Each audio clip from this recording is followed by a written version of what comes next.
이번 시간에는 여러분들이 직접 개발할 화면과 개발 도구에 대해서 어떤 것들이 있는지 알아보려고 하는데요. 우선 이 빌더라는 것, 이것은 프로그램의 입출력 화면과 기능을 아주 구체적이고 섬세하게 디자인해서 사용할 수 있습니다. 또한 GUI 저작 도구로 제공을 하고 있기 때문에 여러분들은 어려운 코딩을 배우지 않아도 간단한 작동 방식만 지정을 해주고 나면 원하는 화면을 구현을 할 수 있습니다. 그렇게 되면 이 도구가 인공지능 저작 엔진에 의해서 프로그램 작성에서부터 데이터베이스 설계, 생성, 프로그램의 그 완성되기까지 자동 처리되는 아주 혁신적인 기술들을 보실 수가 있습니다. 그러면 각 메뉴 구성과 개발 도구 아톰분에 대해서 살펴봐야 되겠죠? 화면을 보면서 알아보도록 하겠습니다. 오늘 이 시간에는 여러분들이 직접 개발을 하기 전에 어떤 도구들을 활용해서 어디에 개발을 하게 되는지에 대해서 한번 알아보도록 하겠습니다. 자, 가장 먼저 개발을 할 때 일단 화면을 먼저 열어줘야 돼요. 그래서 이 메뉴에 보면 파일이라고 되어 있습니다. 빈 페이지를 먼저 선택을 해서 새로 만들기로 선택을 하도록 하겠습니다. 확인을 눌러주게 되면 하얀색 창이 이렇게 뜨게 되죠. 실제 여러분들이 개발을 하게 될 그 화면이다라고 생각하시면 될 것 같습니다. 자, 그러면 어떤 걸로 개발을 하고 어떤 걸로 편집을 하는지 알아봐야 되겠죠? 자, 일단 처음부터 알아볼게요. 이 사람 표시가 보여지고 있습니다. 사람 표시 같은 경우에는 여러분들이 직접 개발을 하게 되면서 데이터도 넣어볼 수 있고 다시 또 개발을 할 수 있는 그런 모드로 이제 전환을 하기 위한 그런 실행 모드 전환이라는 거고, 그 다음에 두 번째 보면 여기 서버 접속이라고 마우스를 갖다 대면 글자가 나타나고 있습니다. 자, 이거 같은 경우에는 실제 여러분들이 이제 접속을 하게 될 서버, 여러분들은 각각 가지고 계신 그 컴퓨터가 개인 서버가 되겠죠. 그래서 그렇게 설정을 하실 수가 있겠고, 그 다음에는 여기 화살표 모양이 있습니다. 이거 클릭을 하게 되면 해당 객체를 선택을 할 수 있게 나타나게 되는 거고, 이 잠금 기능, 그림만 봐도 뭔지 알 것 같습니다. 이 잠금 기능을 사용을 하셔서 그 화면을 잠가준다던가 그럴 때 사용을 하실 수가 있습니다.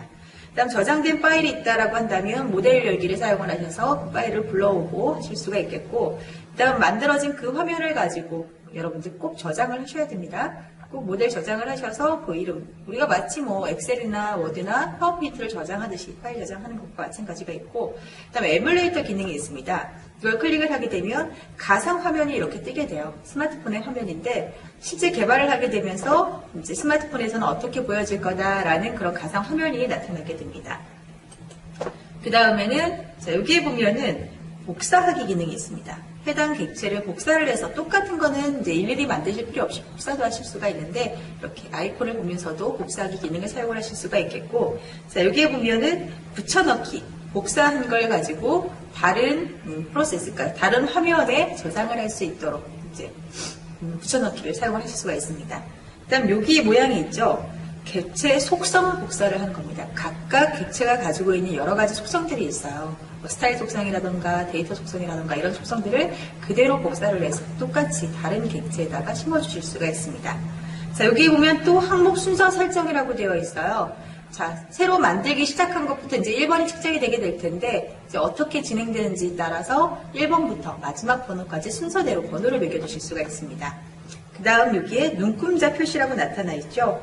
눈금자 표시 같은 경우에는 직접 입출력 화면을 정교하게 디자인할 수 있도록 그 가로와 세로의 축의 그 눈금자 자의 그 미리수대로 이렇게 측정이 돼서 보여지게 되는 겁니다.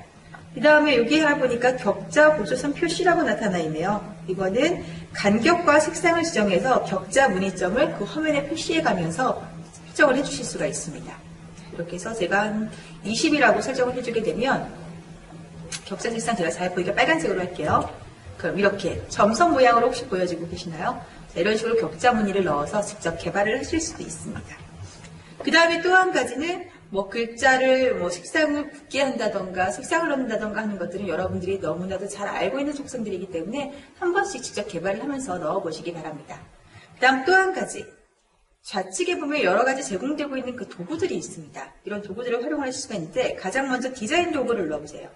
그러면 실제 개발을 하면서 여러분들이 화면을 꾸민다던가 디자인을 넣는다던가 할 때 사용을 하실 수 있도록 직선이나 뭐 모양들까지도 나타나 있습니다. 그 다음에 한 화면에 여러 가지의 그 화면을 구성을 하고 싶다 할 때가 있습니다. 그럴 때 탭뷰라는 걸 사용을 하실 수도 있겠고요. 자세한 각각의 아톰 설명은 제가 다음 영상에서 소개해 드리도록 하겠습니다. 그 그 다음에 데이터 입력 도구라고 되어 있습니다. 자, 이거는 디자인을 하는 도구가 아니라 화면을 모두 이 디자인 도구를 구성을 하셨다라고 한다면 각각 데이터가 들어가야 될 그런 공간들을 지정을 해주는 게 바로 이 데이터 입력 도구의 아톰인데요. 그 아톰군을 보게 되면 직접 데이터를 넣을 수 있는 데이터 입력란, 날짜를 입력해서 뭐 달력을 선택을 할 수 있게 한다는 그런 날짜 입력란, 사진을 넣는다던가 직접 음성을 녹음을 해서 개발된 그 화면에서 음성을 듣게 한다던가 팝업이라던가 콤보, 라디오 버튼, 그 다음에 체크박스 같은 경우에는 뭐 기준 정보를 활용할 수도 있지만 자체 정의라는 걸 사용을 해서 선택할 수 있는 그런 팝업 창을 띄운다던가 뭐 체크를 할 수 있는 그런 항목들도 구성을 하실 수가 있습니다. 자, 또 한 가지 스크롤 설정 도구라고 나타나 있습니다. 똑같은 객체를 일일이 입력을 하는 것이 아니라 해당 객체를 하나로 묶어주게 되면서 순서대로, 번호대로 다이얼을 할 수 있도록 나타나게 되는 것들이 바로 이 스크롤 설정 도구 안에 그 아톰분들이 준비가 되어 있고, 데이터 조회 도구라고 있습니다.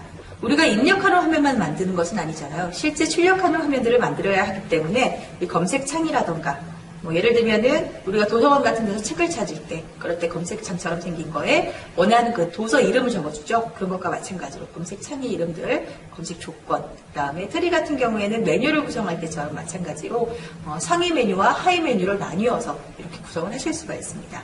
그럼 그리드 같은 경우는 여러분이 잘 알고 있죠. 마치 엑셀의 화면을 꾸며야 되겠다라고 할 때 사용을 하실 수가 있겠고, 차트는 나타난 그 데이터를 기준으로 해서 그 차트가 자동으로 분석이 되게 되는 그런 아톰들입니다. 자, 이번엔 이벤트 설정 도구 아래로 한번 볼게요. 기능 버튼이라는 걸 보게 되면 우리가 데이터를 이제 모두 모두 입력을 하게 되면은 뭔가 저장을 한다던가 아니면 뭐 삭제도 하고 아니면 뭐 차트를 불러오고 이런 식으로 해서 이제 이벤트라는 걸 줘야 되는데 그런 것들을 저희가 기능 버튼이라고 만들어 주었습니다. 그 다음에 메뉴는 실제 실행된 그 메뉴를 기본적으로는 트리 구조 메뉴로 구성을 하실 수가 있고요. 이 안에서 메뉴의 유형들을 바꿔주실 수가 있습니다. 위치 정보는 좌표값이라던가 주소값들을 넣어서 실제 스마트폰이 가지고 있는 그런 GPS 기능들을 활용할 수 있는 그런 메뉴들이 보여지고 있고요. 그 다음에 문서 일정 도구라고 나타나 있습니다. 자, 스마트폰에서도 어떤 문서든 어떤 이미지든 저장을 하셔서 첨부를 하실 수가 있어요.